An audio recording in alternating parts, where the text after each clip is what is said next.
Hello students, class 12 subject economics. Hope से student आप सभी फिट एंड फाइन होंगे। आप बहुत अच्छे से अपना और अपनी फैमिली का ध्यान रख रहे होंगे। स्टे होम, स्टे सेफ रहिए और आप घर पर रहकर अपने बहुत अच्छे से स्टडी करिए। आपके पास आपके सभी सब्जेक्ट का सभी वर्क आ रहा है, आप उसको बहुत अच्छे से अपना प्रिपेयर करिए। ठीक है, आज हमें जो टॉपिक को डिस्कस करना है वो टॉपिक है हमारा इंडियन इकोनॉमी डेवलपमेंट में चैप्टर सेकंड है इंडियन इकोनॉमी 1950 टू 1990। उसमें हमारे लास्ट कुछ टॉपिक रह गए थे डिस्कस करने के लिए, वो आज हम इस वीडियो में आपके डिस्कस करेंगे, जिसे आपको बहुत अच्छे से ध्यान से सुनना है और अच्छे से अपनी प्रिपरेशन करनी है और समझना है। ठीक है, तो चलिए टॉपिक को स्टार्ट करते हैं। टॉपिक है हमारा एग्रीकल्चर डेवलपमेंट, कृषि विकास। At the time of independence, the land tenure system was characterized by intermediary like zamindar, whom early collected rent lagan from the actual tillers of the soil.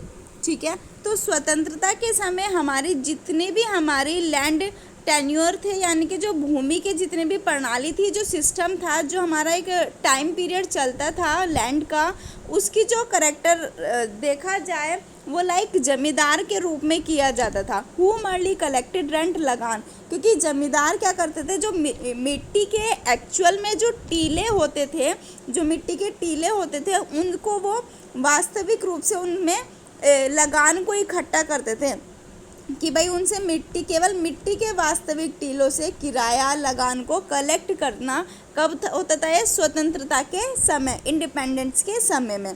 ठीक है, second point पर आते हैं। The agriculture sector account for the largest share of workforce for approximately 70 से 75% क्या था कि लगभग 70 से 75% के साथ में वर्कर की जो संख्या थी, कर्मचारियों की जो संख्या थी, वो सबसे बड़े हिस्से के लिए वो लार्जेस्ट शेयर क्या था, वो हमारा एग्रीकल्चर पर फोकस्ड था। उनका ध्यान जो था वो एग्रीकल्चर पर डिपेंड रहते थे। सो agriculture development was focused right from the first 5 year plan. तो यहाँ पर क्या था कि इसलिए हमारा क्या था कि जितना भी एग्रीकल्चर हमारा डेवलपमेंट था वो फर्स्ट 5 ईयर, उसके लिए 5 वर्षीय योजनाएं बनाई गई, जिनके थ्रू हमारा एग्रीकल्चर सेक्टर में कुछ चेंजेस आए। ठीक है, नेक्स्ट पर आते हैं। The low productivity of the agriculture sector forced India to import food from the United State of America. भाई हमारा जब एग्रीकल्चर सेक्टर था तो उसमें जो हमारी प्रोडक्टिविटी थी, जितना भी हमारा उत्पादन किया जाता था वो बहुत कम किया जाता था, यानी कि उत्पादन की मात्रा जो इंडिया में थी वो कम उत्पादकता की मात्रा थी। इसलिए क्या कहा, यूनाइटेड स्टेट ऑफ अमेरिका से हमने इंपोर्ट करना शुरू कर दिया, क्या, फूड कि भोजन आयात करने के लिए वो हम क्या हो गए, मजबूर हो गए कि हमें वहाँ से भोजन आयात करना शुरू करना पड़ा।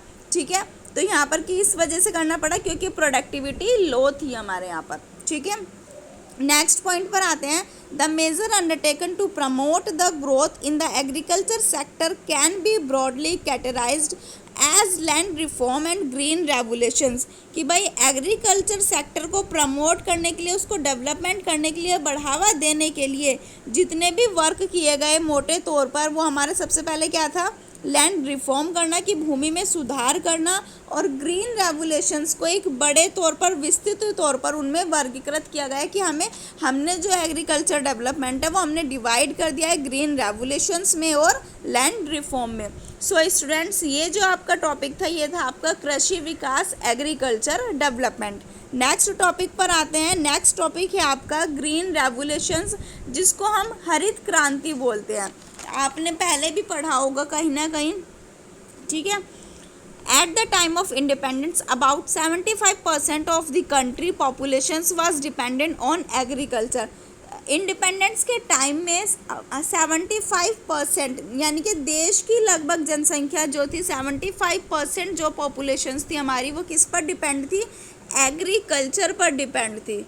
ठीक है, कोई अगर आपसे पूछा जाए कि कितनी हमारी डिपेंड थी एग्रीकल्चर पर, तो वो 75% हमारी पॉपुलेशन एग्रीकल्चर पर डिपेंड थी।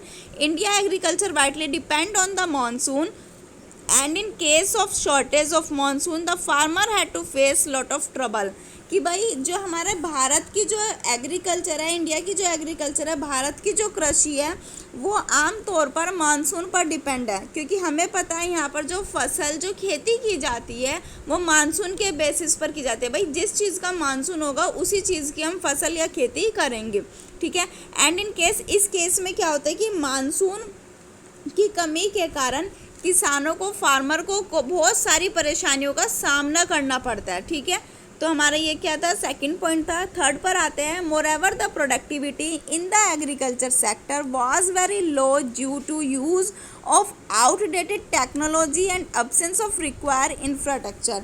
यहाँ पर क्या था कि भाई हमारे पास उस टाइम पर टेक्नोलॉजी नहीं थी, तो पुरानी तकनीक के उपयोग और आवश्यक जितनी भी हमारी नीडेड होती थी उनके स्ट्रक्चर के बेसिस पर हमने क्या करा कि हमारे जो एग्रीकल्चर था, उसका जो हमारा एग्रीकल्चर सेक्टर था उसकी प्रोडक्शन कम होनी शुरू हो गई। तो प्रोडक्शन कैसे वेरी लो होना शुरू हो गया, बहुत लो प्रोडक्शन करना शुरू हो गया, क्योंकि हमारे पास बहुत ज़्यादा टेक्नोलॉजी नहीं थी, बहुत ज़्यादा हम वर्क अच्छे से नहीं कर पा रहे थे।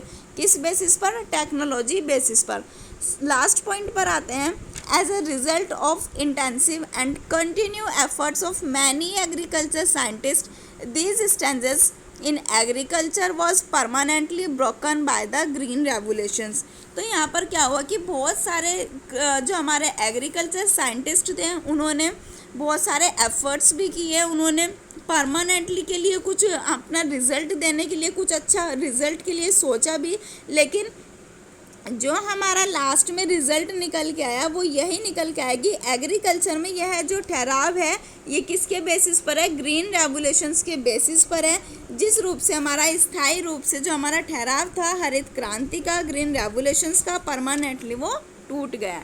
तो ये आपका कुछ टॉपिक था किसका, ग्रीन रेवोल्यूशंस के बारे में। नेक्स्ट टॉपिक पर आते हैं, सॉरी अभी ग्रीन रेवोल्यूशंस के बारे में ही आपका एक टॉपिक है छोटा सा। Green revolutions refer to the large increase in productions of food grain due to use of high yielding variety seeds।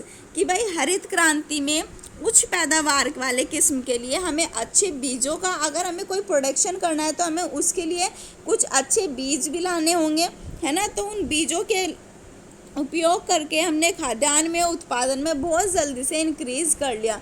तो हमारा ग्रीन रेवोल्यूशन के साथ में हमने अच्छे सीड्स को यूज़ किया है, हमने अपना प्रोडक्शन इंक्रीज़ करना शुरू कर दिया। तो ये आपका जो पूरा टॉपिक था ये आपका ग्रीन रेवोल्यूशंस का पूरा टॉपिक है। नेक्स्ट टॉपिक पर आता है, नेक्स्ट टॉपिक है हमारा इंडस्ट्रियल डेवलपमेंट, औद्योगिक विकास। The development country like India can progress only if they have a goods industrial sector.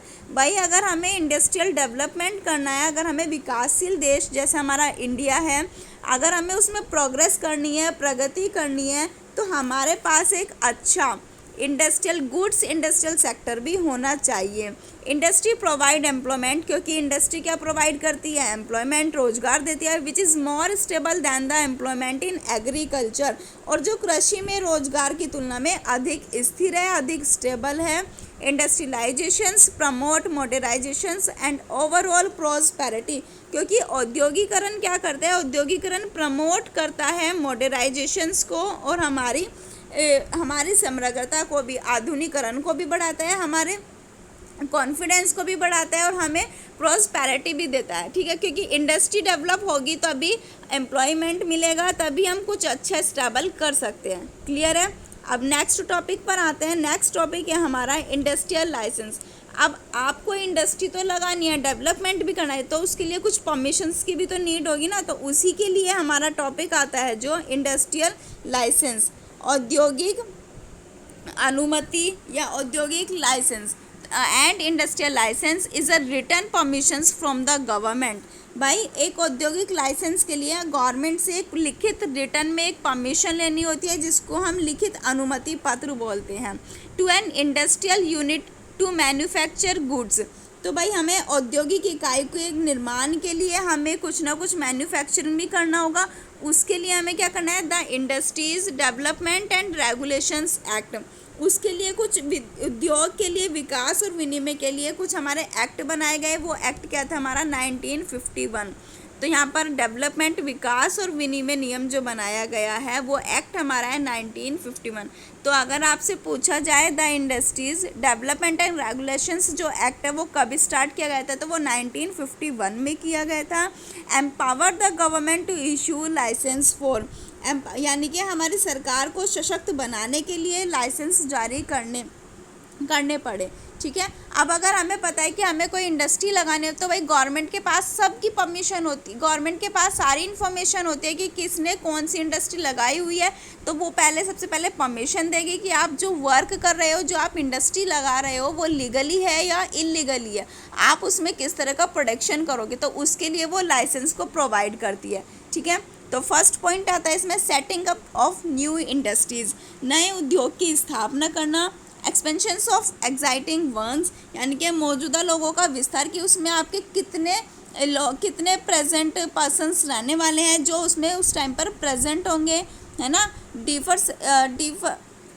डिवर्सिफिकेशंस of product, कि आप अपने उत्पादों का विविधीकरण कैसे करेंगे, किस तरह के आप अपने प्रोडक्ट को बनाओगे। तो ये डाइवर्सिफिकेशंस में आपको प्रोडक्शन में दिखाना होगा कि मैं इस प्रोडक्ट को बनाने जा रहा हूँ या मुझे इस चीज़ का मैन्युफैक्चरिंग करना है, तब आपको एक अच्छी परमिशन मिल सकती है। ठीक है, नेक्स्ट पर आते हैं। नेक्स्ट एंड लास्ट टॉपिक है हमारा स्मॉल स्केल इंडस्ट्रीज, मीन्स जो हम लघु उद्योग लगाते हैं। इन 1955 the villages and small scale industries committee, भाई ग्रामीण क्षेत्रों में लघु उद्योग विकास जो हम समिति लगाते हैं वो 1955 में शुरू की गई थी, जिसको कारवे कमेटी बोल सकते हैं या आप समिति बोल सकते हैं। इन्होंने रिकॉग्नाइज्ड किया था, यानी कि इन्होंने इस समिति की स्थापना करी थी। The possibilities of using small scale industries to promote rural development, कि भाई ग्रामीण क्षेत्र का विकास करने के लिए, ग्रामीण क्षेत्र में डेवलपमेंट करने के लिए, रूरल डेवलपमेंट अच्छा करने के लिए 1955 में ग्रामीण और लघु उद्योग समिति बनाई गई है, जिस समिति का हमारा एक जो मेन मुद्दा था, जो मेन उद्देश्य था, ग्रामीण विकास को बढ़ावा देने के लिए छोटे छोटे लघु उद्योगों को लगाया जाए। तो रूरल डेवलपमेंट कब होगा, जब हमारे रूरल एरियाज़ में छोटे छोटी स्मॉल इंडस्ट्रीज़ लगाई जा सकती है। ठीक है, A small scale industries is defined with reference to the maximum investment allowed on the assets of a unit। तो एक लघु उद्योग को एक इकाई की संपत्ति पर, मीन्स एक पर्सन की जो एसेट्स होगी उसकी संपत्ति पर अधिकतम निवेश की अनुमति के संदर्भ में उसको डिफाइन किया गया है। This limit has change from ₹5 lakh, उसकी लिमिट थी 1950 में 5 लाख, लेकिन 1950 से अब प्रेजेंट लिमिट जो प्रेजेंट टाइम में कर दी गई है वो 1 करोड़ कर दी गई है। तो आप 5 लाख से 1 करोड़ रुपए तक आप अपनी एक स्मॉल स्केल इंडस्ट्रीज़ लगा सकते हो, रूरल डेवलपमेंट किया जा सकता है, विलेजेस में ये इंडस्ट्रीज़ हमारी लगाई जा सकती है।